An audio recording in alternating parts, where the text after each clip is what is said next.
Challenge ரெடியா? Ready. இந்த சேலஞ்ச்ல win பண்ண இந்த 500 உனக்கு தான். ஓகே. சேலஞ்ச் என்னன்னா இங்க இருக்கிற ஆரோவை 4 ஸ்டிக்ஸ் மூவ் பண்ணி 2 ஆரோஸா கன்வெர்ட் பண்ணனும். 2 ஆரோஸா கன்வெர்ட் பண்ணனுமா? ஆமா. ஏதாவது something like this 1 2 3 4 sticks move பண்ண. ஆனா இது ஆரோ மாதிரியே இல்லையே. ஒரு ஆரோ வந்துருச்சுல. நான் 2 ஆரோஸ் கொண்டு வரணும். அதுதான் சேலஞ்ச். கம்ப்ளீட்டா வேணுமா? something like this ஏதாவது இப்படி கூட கொண்டு வர முடியுமா? 1 ஆரோ இது வந்து பாக்க 2 ஆரோ மாதிரி இருக்கு. என்ன இது ஆரோ மாதிரி இருக்கா? நீங்க சொல்லுங்க फ्रेंड्स, இது ஆரோ மாதிரி இருக்கான்னு. 2 ஆரோ மாதிரி இல்லையா? ஆஹா. ஓகே.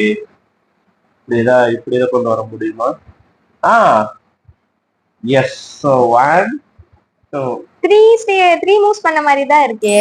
இல்ல நான் 4 மூவ்ஸ் பண்ணேன். என்ன சொல்லுங்க கேட்டுக்கோ.